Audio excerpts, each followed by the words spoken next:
Well, today you're in for a treat, and that's mainly because you don't have to do the back-breaking work.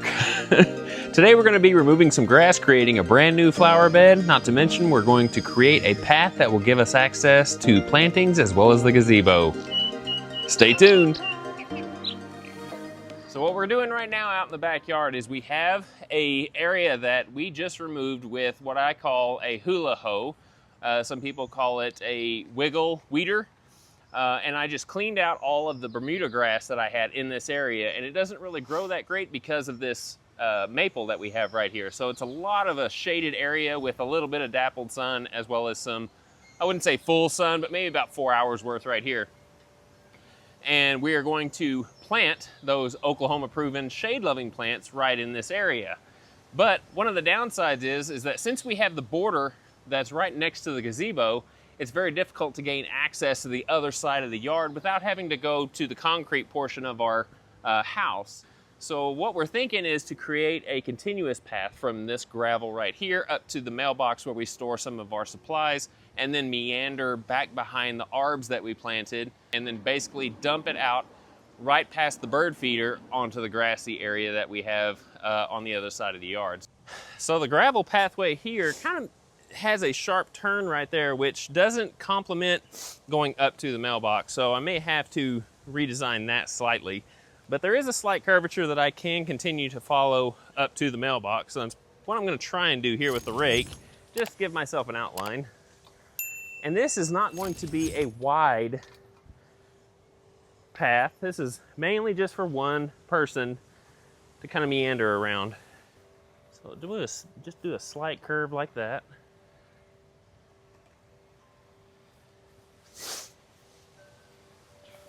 Get this out of the way.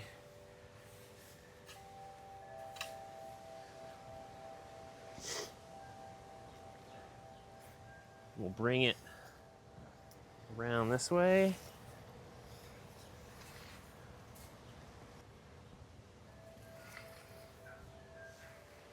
And I can't get too close to these arbs, mainly just because they're going to get about 2 feet this direction, unless we can kind of train them a little bit to where they're not impeding so much, but I can't get right up next to them. It'll be too close. Okay, so I just walked through and I think it looks really good, babe. I think we'd already discussed this, and for sure, these little baby rattlesnake masters that have reseeded themselves from the mama plant there, we are gonna relocate those, which is fine, not a problem. And we're gonna put them in the like native bed, or are we just gonna relocate out here somewhere? I think relocate out here somewhere. Well, if you can work on that, I'll start over here and kind of meet back over in this area because I've got to get the hula hoe and get this stuff out. All right, so now that April's got all of those relocated and they're not in the way anymore, I'm just taking some of the dirt and grass and kind of moving it out of the way.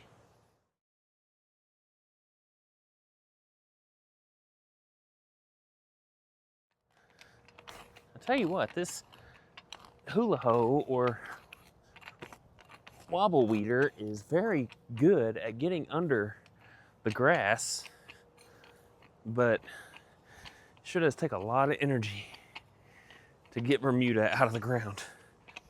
All right, so I've got some landscaper's paint in my sprayer, and this will help visualize it on camera as well as in person.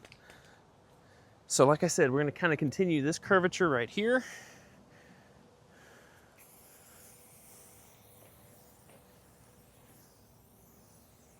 That.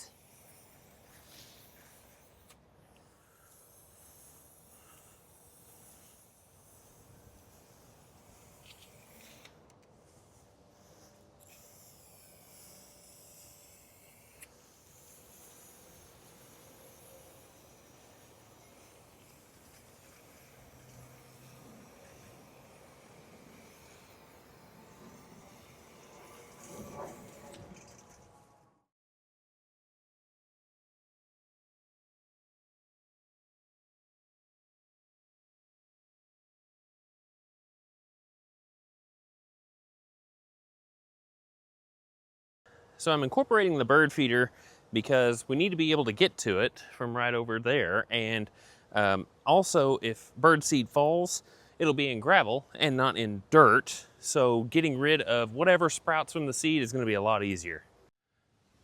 All right, so let me just take you on a quick path tour. And as we go behind the arbs right here. Now our feeding material for the bird feed is right here. So there'll just be a little bit of mulch, maybe a stepping stone that we might put right here to gain access. So, and then it will meander around. Stop here for the mailbox, which April's right here to put stuff in.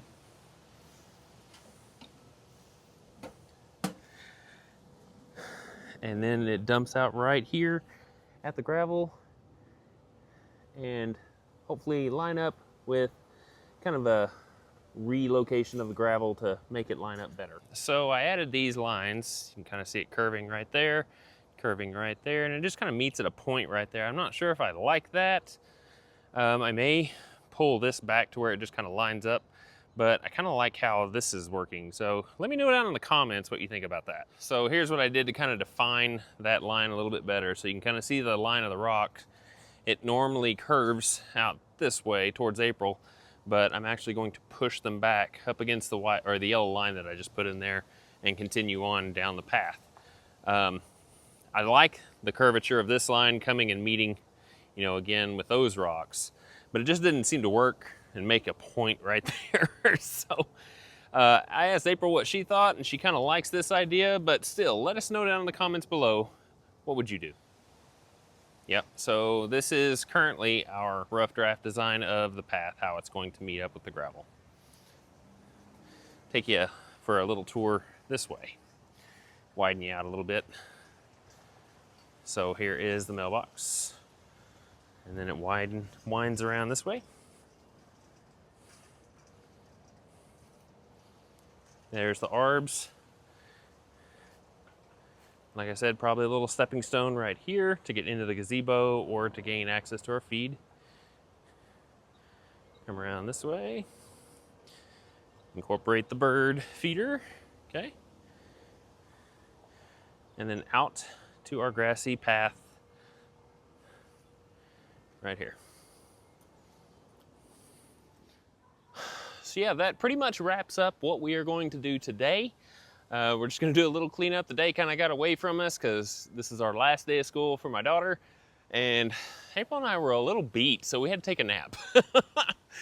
But we are going to get back on it tomorrow so we can get those plugs planted up. We're also gonna get some mulch down in the new bed, as well as maybe order some gravel and see if we can get it delivered sometime soon. So we hope you guys enjoyed that video.